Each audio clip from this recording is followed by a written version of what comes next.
Hey everyone, it's Shanae from WTI. So today I wanted to show you this mascara that I absolutely love from Covergirl.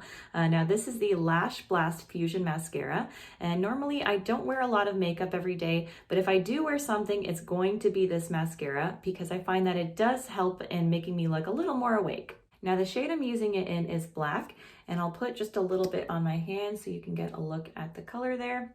And so I really like the brush that comes with it. It has these really tiny bristles, and I find that it helps when you're applying it. It just creates a very lengthened look, but it's not clumpy. It keeps your lashes nice and separated. It's also water resistant, so it's perfect if you're heading to the pool or to the beach. And so for that reason, this is the one that I stick to during the summertime because I don't have to worry about it running down my face.